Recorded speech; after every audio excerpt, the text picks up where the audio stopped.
Hello. I had to look away because it was a little jittery. How are you doing? I'm doing good, Shawn. How are you? I'm so good. I've had so much fun with you the last couple of days at Daystar. Now we're back Wow. home. Yeah, to all the listeners that aren't here yet, Shawn took me to Dallas and we did some TV shows at Daystar. It was incredible. And then we got to see Kyler, your son, and hang out with him for a couple of days. Mm-hmm. That was really cool. Yeah, he's such a mini you. I love it. It's like you're so similar in so many different ways, and of course, so different in so many ways as well. Yeah. But I got an education in how much favor you have at Daystar, and if anyone wants to see Shawn preach an amazing message, just go to daystar.com. That was incredible.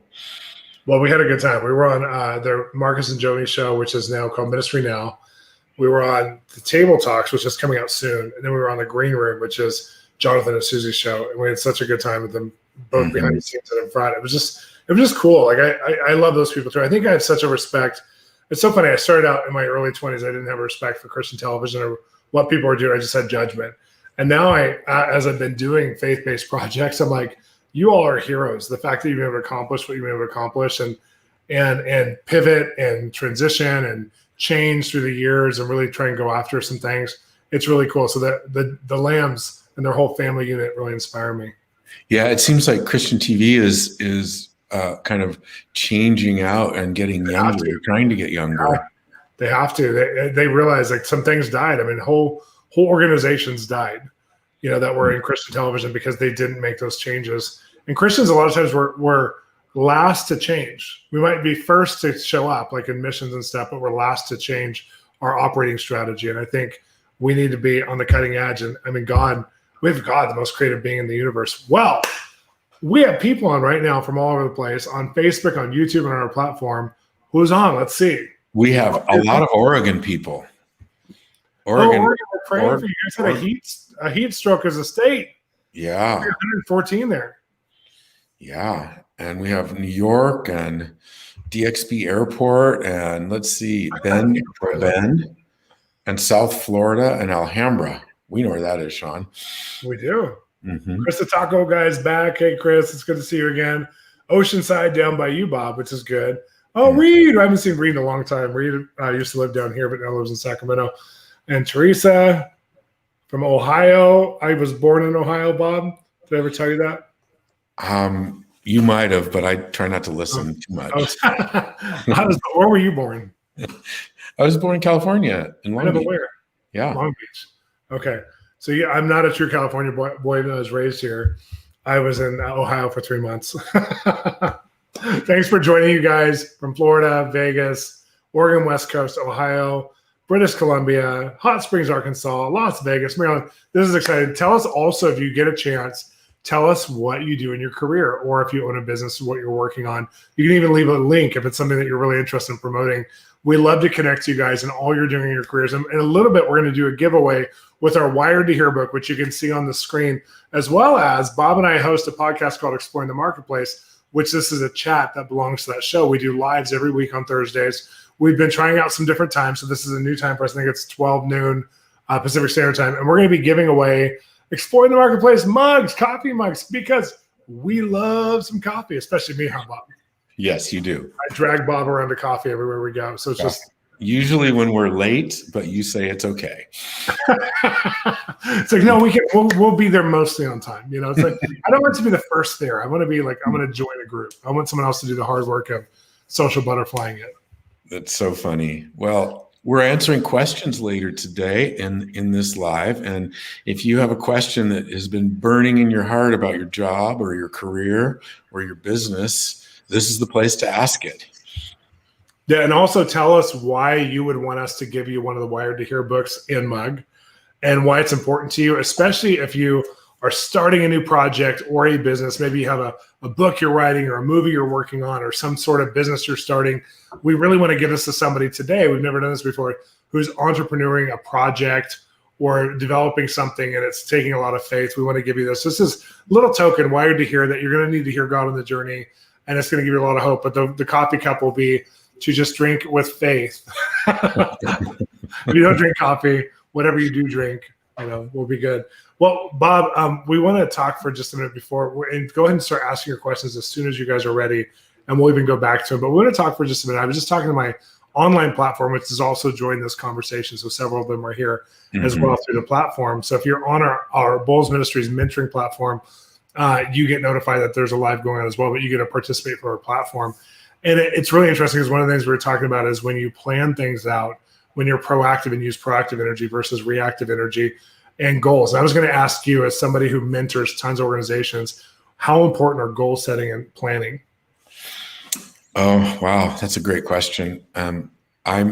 You're asking someone who is a process-oriented person and a planner and believes in goals. And I'm a creative person who totally loves flow state, but I don't get there anymore without the right planning, meaning I like framework. I like structure. Yeah. And so Shawn, let's talk for a second. What's the difference between dreaming and planning and goals? Tell me. That's an interesting question. Well, dreaming is, I want to go fly an F-18, or I want to, whatever the dream is. I'm not talking about dreams at night. I'm just talking about, like having a dream. And I think there's a huge difference between having a dream and then having a goal. And a goal is something that we have to surround with planning. In order to get to a goal, there's steps. Sometimes in dreaming, it's just, hey, I just have this dream, and wouldn't it be cool? But I've asked people about their dreams, and it's something that they really end up wanting to do. And so, well, do you want to move that into a goal? And if you want to move that into a goal, then let's put some steps. Let's put a framework around it. Like you said, let's put some steps around it in order to attain that goal. It's interesting. I was listening to Gary Vee, who's a little controversial in the Christian world because of his background and perspective, but he's such a great guy. And one of the things he said, it was an old video. He said, someone asked him about bucket lists. Do you believe in a bucket list? He goes, no, because a bucket list, you have no power over if it will or won't happen. It just might happen as you go. I'd like to do that. I'd like to do that. He goes, I only plan what I want to do. Or I only look for what I want to do, and I plan it out. And so if I want to go to the Taj Mahal one day, I'm not just putting a list of maybes. I'm saying I will go there probably 4 years from now, 5 years from now. And I plan it out. And I like that because I feel like there's nothing wrong with dreaming. Dreaming is beautiful. But there's so many people, especially in the church, who we dream and then we think faith is waiting for God to make it happen for us with no planning. And that's just not true spirituality. And I get involved with people that I consult, which is even different than you consult sometimes, who are on a journey where they've heard from God and some things. And so they're saying, well, we're frustrated because it's not happening. And almost every time I give them assignments to start actually activating planning, goal setting, and these kinds of things. And it changes everything for them. I think it's the secret sauce for most faith-based, Christian organizations who are hearing God. While we're talking about this, Mary Mercer says, do you ever have to wait for God to speak the next step, or do we always plan ourselves? Isn't that a good question? I mean, great question. That's the tension right there. It is. You do both. And it's like, if you don't hear God, you plan. And if you hear God, you still plan. It's just what it is. I always tell people are always, thinking, if I don't hear God, do I need to wait until I hear God? And it's like, no, you talk about being a son of God all the time. It's like, if you're a son of God or daughter of God, you're going to know that he's put something inside of you that's worthy to pursue, whether or not he talks to you. If it's in you, that is his voice. That's what he wants you to do. And so for me personally, I don't do a lot of waiting on planning or goal setting. We go for it unless he interrupts us. We listen all the time, but if he doesn't speak, we know he's having enjoyment of just watching how we walk it out. One of the interesting things is in businesses or in ministries, if let's say we're setting a budget for the next fiscal year. Part of setting a budget is understanding what each department's doing, and part of understanding what each department's doing is having goals. Yeah. And so if you have goals in place and you begin to move towards those goals, you can see whether God's breathing on it or not, whether it's moving towards it, whether the team gets a vision. And it's the same in our personal lives. If, for example, we set a goal to have a new job in 2 years, or to get a promotion in 2 years, and as you're moving through that job, you see that for whatever reason, it doesn't look like it's going to happen. You have an ability to say, should I quit or should I double down? Should I ask my supervisor hey, what do I need to do in order to move to the next level? Which is a scary thing, asking for feedback like that, but it's also part of planning and goal setting. Yeah, I think there's this beautiful place when we're first really looking at a new career field project, or even when you're younger doing that, where you have to begin to dream about, what is my calling? What are the areas that I'm going to impact in my lifetime? What are my people groups I'm called to love? And sometimes people think that's like missions in Africa, but that's actually like, for me, it was the entertainment industry. Like I'm called to love creative entertainment people. So I'm going to have a career in a ministry alongside of that somehow. And so like dreaming with God about those things creates that tension to set goals then. But at the same time, you can't stay in the dreaming phase all the time, which again is the tension of, it's not the divine tension, it's the human tension of like, we either operate on performance or we wait, versus walking in the step with the Spirit. And that's where we want to get to, is walking in step with God, doing the practical, but also being supernatural and practical. And you help people do that so well. Well, we have a lot of questions. Before we do it, Bob, we're going to give away some books. Have you been looking through the list to see who we're giving on YouTube and Facebook? I already know who we're going to give it to on our platform. Okay. Well, I love, even though Kelly Doctor didn't ask for a book, I would love to give her on Facebook a book and a mug. She asked a great question. She's a preschool teacher, and a mug. And she wants to start. She wants to start something new and doesn't know how to save money, and she hasn't had success yet, even though she tried Dave Ramsey. And I think, Kelly, if you read Wired to Hear, it's going to give you some really good tools in hearing God to this next thing that you're going to do. And the one thing that I want to suggest to you is become accountable and vulnerable with some friends in your circle around finances. Shawn and I talk about this all the time. Get with someone and say, here's what my budget is. Can you see how I can save money, even though I only make X amount of dollars? And then put a plan together and focus a goal on, even if it's saving $10 a month, you can start that way, and that will build faith in you. So we're really happy to give you a mug and a book, Kelly, and we're praying for you to be successful. We still have a YouTube person to give away too. Congratulations, Kelly. Before we give YouTube away, on our platform, we have Joshua Walker. You're getting a mug, and I hope you'll be on one of our live Q&As or one of our live classes so we see you drinking from it. No pressure. You're also getting a Wired to Hear book, which is signed by Bob and I, which is really exciting. So I hope you really enjoyed that book and that mug. And then on YouTube, who are we giving it to, Bob? Chaz Smith. We're giving it to Chaz Smith, John. He says that he really loved to win the book and the mug, and he's read several books. And he struggles knowing whether he's hearing from God or not. Well, Chaz, when you read this book, you're not going to struggle anymore, because we're going to unlock some keys for you to hearing God in ways that you didn't even know you were. Yeah, and Glenn, take a note. Glenn's our production engineer here. Take a note for Chaz and give him a Translating God book as well, which is my book on a love-based approach to hearing God's voice for yourself and the world around you. Yeah. So Chaz, we're going to give you another book as well, just so that you can really, I believe these two books will be kind of final books for you, since you've already done some of the hard work of trying to figure it out. These will kind of be the finishing work, I believe, for you, that you're going to really get it. So I'm really excited for you. Well, we got some question and answer time, which is really good right now. Yeah. We want to go back to the Facebook question, with the Facebook winners question that she's talking about, the preschool job. Yeah, I think if you would like to finish that, that'd be great. I gave her what I thought, and then we have a question from Brian Green after you do that. Well, Kelly, one thing that I've helped a few people who are friends go through is like there's weekend courses sometimes that like what you would do in a whole junior college class or college class on just managing finances. And it's kind of the beginning of BA. Like people will take these kinds of classes that are more personal. And you can go to almost any local college will teach you this. And you'll go, oh my gosh, I didn't learn this. I mean, I remember my wife read Rich Dad, Poor Dad and had never heard what this man had said before. It wasn't ingrained into her from her own father or her family experience. So when she read it, it became the illumination where she's like, I want to accumulate and I want to do really well accumulating. And I don't want to be somebody who is just a spender without thinking about legacy and accumulation. And then we had to build some tools around her that would help her. And we did do Dave Ramsey for her. I had already had a businessman train me and mentor me in a lot of business a long time before. So I had a different foundation there, but I enjoyed going back through it.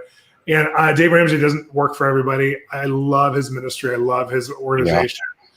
but it doesn't work. And not everybody can do the envelope method, or not everyone would even like, he says, don't lease a car, but leasing cars can be really good for a lot of people. So he's very phlegmatic about what he'll say not to do and to do, but I still watch him on YouTube. I love him.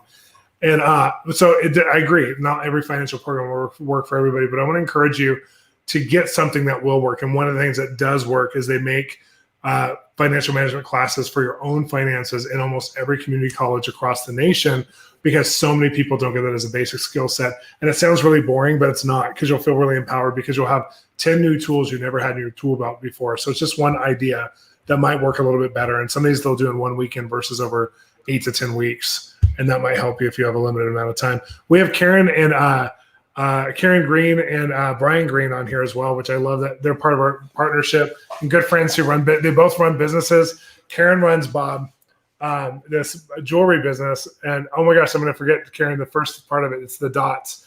And you wear necklaces or jewelry and you replace the dots. And it's a network marketing business and it's killing it. She's crushing it with it. And her and her friends own it. And then Brian is a tech guy and does all kinds of development behind the scenes on websites and tech and in the tech industry.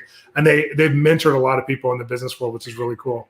Well, his question fits right into how you were answering our Facebook question. How do mentors and coaches fit in your recommendation, occasionally or all the time? And for me, all the time. We believe, Shawn and I both believe that finding mentors, finding advisors, finding what happened? I just saw Brian. I was happy to see him. His picture. Yeah, finding people that you can hold you accountable is just one of the gifts from God. The wisdom of the council of elders is one of the gifts from God. Yeah, I think and a lot of times it happens. Like Bob, you talk about how we're covenant people. It happens through your long-term friendships where like Bob and I are processing stuff. I mean, you've still kind of taken a role to help us process through a lot of stuff in our organization. So you meet with us regularly in our financial department stuff, which not everybody has that. And I so appreciate you, Bob, that you have no idea. We're eternally indebted towards that. But I've always had somebody in friendship, one or two people like Bob, where Bob and Alvin Chun, who's a pastor business owner on the East Coast, and we're online regularly. Sometimes we see each other once a month, sometimes every few months, but we'll call on the phone whenever we're making big decisions type thing. And I'll process things with him because he's a little ahead of me in life. He has 6 kids. I have 2. And he's managing a ministry and a business and actually several businesses, and he's killing it.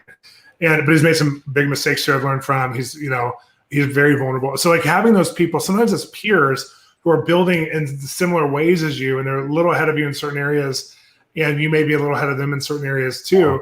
And I think just having that connection, it's not always about the coach, the counselor, the business guy, consultant you pay for. Sometimes it's about getting those connected relationships through your local church, your friendship circle, and then just choosing to do life together. I will tell you with Alvin, a friend of ours introduced us, Shawn Foyt, who many of you have heard of. And he said, I just feel like you guys are going to be good friends. And he had us go with a doctor friend of his to Vegas to have a guys trip. And now we bring our wives there once a year, and we go once a year. Although we didn't go in coronavirus, but we go once a year. So we have 2 trips a year together where we debrief, we talk about life, we talk about ministry, we get massages, we eat good dinners. And we just have this incredible time together because we're pouring into each other as men, but we're also pouring into each other as like families. I love that other people use Vegas for all the wrong reasons. We're like, we use it for kingdom. Yay. Woo, woo. It's like that kind of relationship, Brian, for us has been, we have like the Bob who's with us all the time. Then we have our 4 or 5 friends that are like just speaking of the process when we're purchasing something in real estate. We have 3 or 4 people we'll talk to that just to bounce it off of, to say, what have you done and what works for you? Because what happens if you get locked into one person or one coach, you get their model. And if they've failed in something that you're trying to invest into or do, that's all you're going to hear. And you might actually follow their fear or their disappointment or whatever didn't happen for them. And that happened for us when we bought a house here in LA. And one of our really close friends who advises us sometimes, he was like, I don't think you should buy this house. And it ended up that he was in the middle of a house problem issue. And basically a financial failure through real estate in an expensive market, and just was projecting on us. And if we hadn't listened to 8 people and we only listened to that one, we would have actually been really down on the project. We would have had to fight for the project in a weird way versus there's wisdom in the multitude of counselors. Right. And again, Shawn, you started this off by saying that we are covenant people. And so when I look for a mentor or look for a friend, it's somebody who I have safety with, who I have time with, who God's released me with. And I think safety is a big part of talking to anyone about finances or big life decisions. So I love what you said about just if you have one mentor, you get locked into whatever their issues are.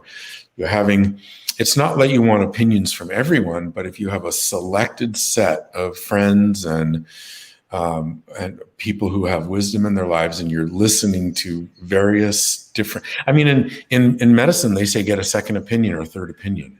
And It's so I agree with that, Bob. Yeah. It's so good to keep healthy. Make sure for sure, especially if there's a problem or there's a breakthrough. Right. If you're going to have a potential breakthrough, I think to do that. Hey, I just want to mention this person, Karen, who is diversifying. She's already doing tattoos, but now wants to get into real estate too.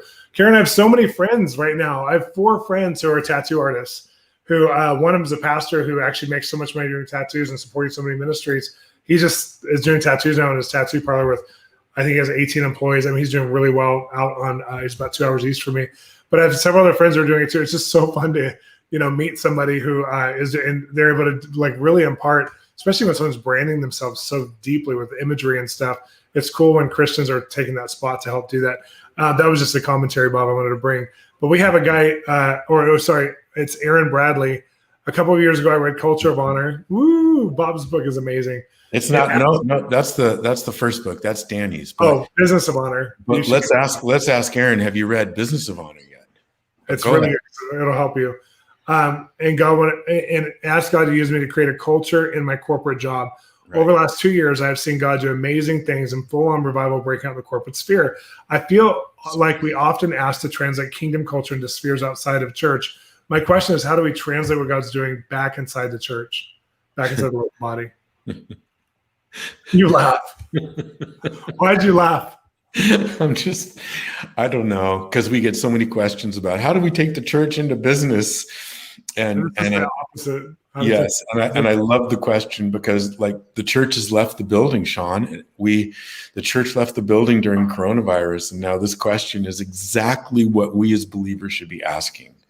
It's so good. And the reason I'm laughing, Aaron, is because this is the goal, is to have love, a love-based approach in our businesses, and then take it back to the church. It's great. Yeah, I think one of the things that we do too is encourage your local pastor to highlight stories of what God's doing in the mainstream world and marketplace and careers in colleges, not just when it's evangelism and revival activities, but also when God brings a solution to a problem or a breakthrough in, a business finances or with HR and team members and stuff like that. Like actually have the spiritual side of those stories told too. I feel like more and more pastors are getting savvy to that, realizing that they don't want to just tell the miracle story about the drug addict who got saved, because that's a beginner life Christian story. But we also need the 50% of the church, or I think it's 80% of the church, at least in America right now, is at least 5 years on the Lord. So they need maturing stories as well, not just the beginner stories. They need maturing stories of what it looks like to walk out as a politician. Where did God show up in your career? Which is what Bob and I do through exploring the marketplace as well. Mm-hmm. And I know I've had several churches tell me they've played clips from that, or video clips from that, or audio clips from that as testimonies for their small groups and for their church services and stuff, as far as God breakthrough stories. And so I think if we can start highlighting those stories, it creates anticipation that that's what God's doing. And then more and more people who have careers and are in the marketplace get more involved and feel brave enough to tell their stories in a Christian circle as if it's as important as the cancer getting healed, because it's just as important. It's one of the things I love about our new book, Wired to Hear, is that we do have those stories in the book about things that are happening in the marketplace. And our hope is that the local body and people will realize that just what Shawn said, the healing or the salvation is just as important as someone whose finances got turned around because they took a practical example and asked the Lord to come and heal their finances, or someone who got a raise or a promotion because they brought the Lord into it, because they humbled themselves and said, I'm going to go to work and try an experiment and try a love-based approach instead of fear. I'm going to pray for these my boss who seems to be, so unfair and so fear-based. I'm going to pray for them, and I'm going to pray for my coworkers who are trying to climb over me and see what happens. These are the stories that we hear all the time, Shawn. I know it's true, and that's what we want to highlight. It's one of the things that, you know, for me to say I believe the next great move of God is in the marketplace, because 99% of people do careers. They're not ministry focused. And the ministry is always supposed to, like an apostle is somebody who literally lays himself down to allow others to be built up. They're not supposed to be on the top. They're supposed to be the floor or the platform that raises up what God's doing in the kingdom. And so when you look at that, the church is a servant device for what God's doing to love the whole world. And it's been the opposite for a while in a lot of religious circles, where the church has been the focus, and the world being loved isn't the focus. The church is the focus. And God's course corrected that over a long period of time now. And I know many of you are involved with really healthy churches, which is awesome. But it's fun to have the conversation now where we're talking about what God's doing in the marketplace, which you can get on Fridays. And tomorrow's going to be a great episode. So please listen. And please also, I will just make a pitch, Bob. If you guys listen to Exploring the Marketplace, please review and tell people what you think. Just give us, even if it's just the 5 stars or whatever you believe we deserve. But if you can write a little review, it really helps people. It keeps us trending in places to where more and more people will access us, which is really good. What book do you recommend for creating a business inside your NPO, your nonprofit organization? Is there a book? Sherry's asking. I don't know if there's a book. Yeah, I saw that. Right. I don't know. I think, one of the things that you might want to find an advisor, because one of the things that we talk about a lot in the organizations that I consult with is generally, along with the 501c3 or NPO, there is a for-profit corporation that is hand in hand with it. So you might want to find an advisor that has experience in that. Yeah, and usually it's because I haven't found a good book on it, because I think you need someone to interpret the laws for your organization, yes, tax, and also the legal side. I know, though, that there's a lot of good accountants and lawyers who have had to do a lot of work in this space. And so if you find one good way to do it is to find maybe in your region, or if you're in America or Canada, I know that they have this, but I'm not sure about other organizations or countries. I know UK has it as well. If you find a bigger church that has a business and a ministry, then find out who they're using and see if you can get some advice from them. Usually they give away that resource really easily, because it's not like they've hired it full time. It's somebody that they're using to consult them or to, work for them. And we've used people here locally in California. And Bob, you've had to walk us through some things as we've grown, because we have a business, we have a ministry, and then we have our own personal business stuff that we do as well. And there is a lot of rules and laws that you want to make sure there's no annulment, that you're doing everything by the book, that you're walking in full integrity, because that's, the one organization that decides to do it wrongly ruins it for a lot of other organizations. And we don't want to do it. Most people do it wrongly because they're ignorant, not because they have bad intentions. And so I want to encourage you, if you're going to have a business and a ministry next to each other, which most ministries need a business next to them, I want to encourage you to get some good consulting. Where else are we going, Bob? Well, I think we're just about done here. Yeah. Bible Woman 77, we see that your mom died of cancer. We're praying for you. Sorry that you're struggling. We're grieving with you. And good. Sherry says she's going to look into some acquaintances about some professionals to help her. Oh, I love what Karen just said too. Half of the business conference attendees come to our optional spiritual life class, and we ran out of Bibles, and many people gave their life to the Lord. The harvest is ready. And Brian sent me a picture of one of those, Karen, when you were doing that. And it was just, how cool is that you're doing like a whole, for your business, a whole seminar. And then all of a sudden you have an optional life class and people are getting saved. That's such a cool model. And there's several of our friends who've talked about doing that as well. Good on you. That's awesome. Wow, you guys, this was so fun. We love giving away our books. We love partnering with you and your questions. And we love having a little chat together. Bob and we always love talking to each other, which is fun. But you can be a part of our Exploring the Marketplace podcast by going to our website and clicking on the banner that says Ask Shawn and Bob a Question. Questions just like these are answered on the podcast.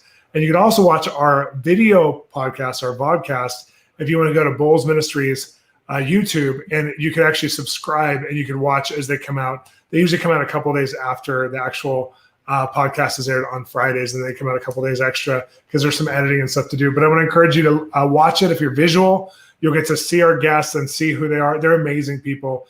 And if you feel like God is moving in the marketplace in your life, I want to encourage you to share the story, really share that story with friends and family around you. And even here, share the story with us by emailing us at office@bullsministries.com. Anything else, Bob? That's it. Thank you so much for joining. We'll see you next Thursday. Bye, everybody. Bye-bye.